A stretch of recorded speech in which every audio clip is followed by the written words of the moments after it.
If you stepped into a time machine today and set the dial to the future, how far would you dare to go? 10,000 years, 1 million, 1 billion. At what point would Earth stop feeling like home? This is If World, and this is what would really happen if you traveled 1 billion years into the future. The moment you arrive, the first thing you'd notice is the silence. No cities, no airplanes, no glowing nightlights. But to understand how Earth reached this point, we need to rewind. Just 10,000 years into the future, humanity would still be recognizable. Technology would be more advanced, artificial intelligence would handle most daily tasks, energy would likely be clean, efficient, and abundant. But one unexpected problem would appear. The year 10,000 bug. Much like Y2K, many digital systems were never designed to handle dates beyond 4 digits. If unprepared, software failures could ripple through infrastructure, transportation, and communication. Hopefully future humans would see it coming this time. Genetically, humans would look more similar to one another.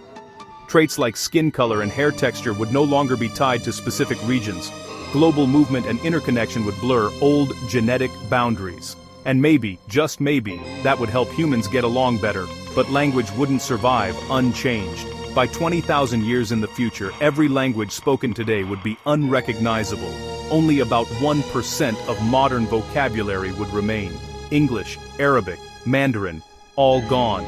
Humanity would still communicate, just not in any way you'd understand. And Earth itself would begin to change. Around 50,000 years from now, the planet would enter a new ice age. Massive glaciers would creep across continents, sea levels would drop, entire ecosystems would shift. Niagara Falls would erode completely into Lake Erie, and Earth's rotation would slow, making each day about 1 second longer. Not a big deal, unless you really value your sleep schedule. But compared to what's coming, this is just the warm-up. Because the deeper we go into the future, the less control humanity has. As you move deeper into the future, Earth becomes less familiar, and far more dangerous. Around 100,000 years from now, humanity would still exist, but the planet would already be testing its limits.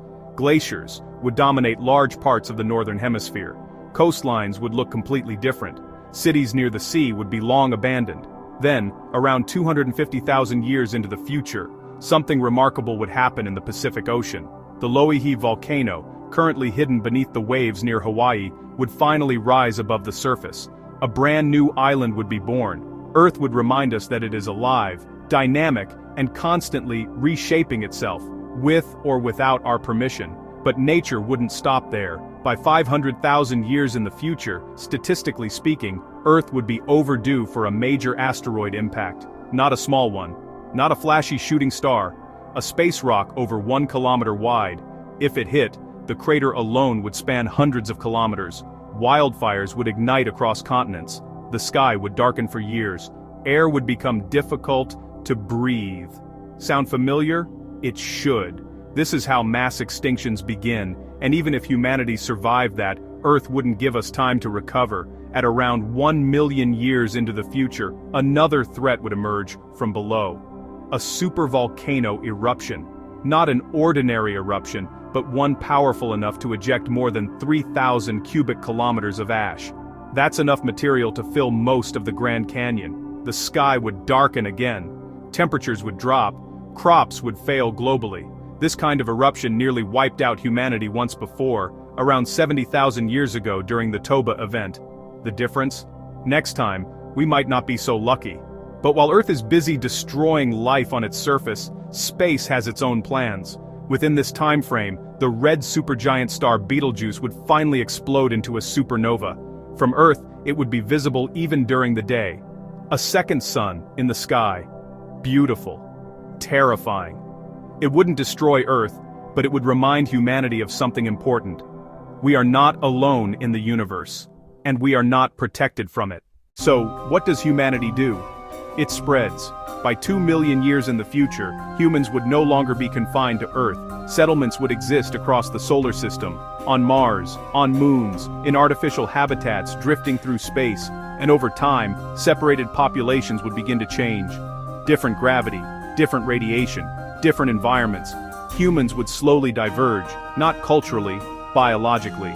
By this point, human might no longer mean a single species, and Earth would become just one world among many. As you push further into the future, Earth no longer feels like a place meant for humans. Around 10 million years from now, the ground beneath your feet would literally start pulling apart. In East Africa, a massive crack would continue widening, tectonic plates would slowly separate and a brand new ocean basin would begin forming.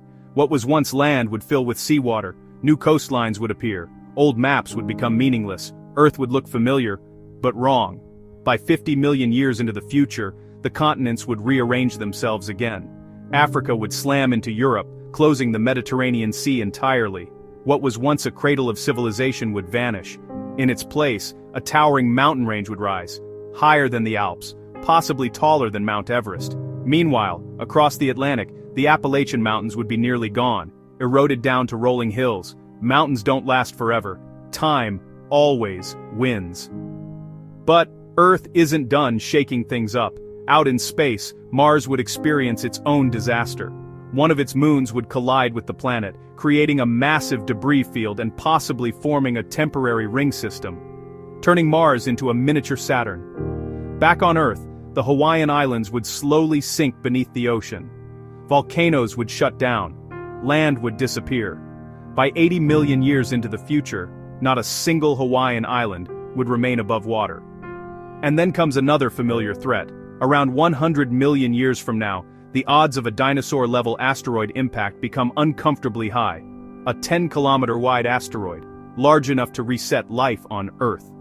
If it struck, entire ecosystems would vanish. Complex life would struggle to recover. But Earth has survived this before, and it will survive again, just not in the way you remember. By 250 million years into the future, all continents would fuse together once more. A new supercontinent would form, Pangaea Ultima. Oceans would shrink, interior regions would become dry and extreme, temperatures would swing violently, life would be pushed to the edges, coasts, high altitudes, and deep underground. And just when Earth seems settled, it would start breaking apart again. Because stability on a geological timescale is an illusion. The planet is always moving, always changing, always rewriting itself. And humans? If they still exist at this point, they wouldn't recognize Earth as home anymore. It would be a historical artifact, a birthplace, not a destination. And the most dangerous part of Earth's future hasn't even arrived yet. By the time you reach 600 million years into the future, Earth is no longer quietly changing. It is failing. The sun is slowly getting brighter, not dramatically, not explosively, but enough to matter. As solar energy increases, Earth's climate is pushed past a critical threshold. Temperatures rise, rain patterns collapse, and most importantly, carbon dioxide begins to disappear from the atmosphere. At first, this sounds like good news. After all, we've spent centuries trying to reduce CO2. But plants depend on it. Photosynthesis needs carbon dioxide to function. As CO2 levels drop, plants begin to die. Not suddenly, not all at once, but inevitably. Around 800 million years into the future, photosynthesis becomes impossible. Plants vanish, then algae, then phytoplankton, and with them, free oxygen disappears. The ozone layer collapses, ultraviolet radiation floods the surface, complex life has no defense, animals suffocate, ecosystems crumble, Earth becomes a planet dominated by microbes, if anything survives at all. Meanwhile, the moon drifts farther away. Total solar eclipses become impossible. The sky loses one of its most beautiful events. Plate tectonics slow down, then stop entirely. Volcanoes fall silent, mountain building ends, Earth becomes geologically quiet, a still planet. By the time you reach 1 billion years into the future, Earth is unrecognizable. The sun is about 10% brighter than it is today. That's enough to push Earth into a runaway greenhouse effect. Average surface temperatures reach around 47 degrees Celsius. Oceans begin to evaporate. Water vapor escapes into space. What remains are isolated pockets of liquid water near the poles. The atmosphere becomes thick, hot, and suffocating, more like Venus than Earth. There are no forests, no animals, no cities, no humans. If humanity still exists at this point, it is no longer here. Our descendants would be scattered across the solar system, or far beyond it. Earth would survive, but life as we know it would not. If you stood on this future Earth, you wouldn't see a dead planet. You'd see a planet that lived and moved on. This is the fate of worlds. Stars change, planets adapt, life comes and goes, nothing lasts forever. This is If World. If you enjoy exploring the far future, cosmic timelines, and the ultimate fate of planets and civilizations, subscribe to If World, because the universe has already written the ending, we're just discovering it.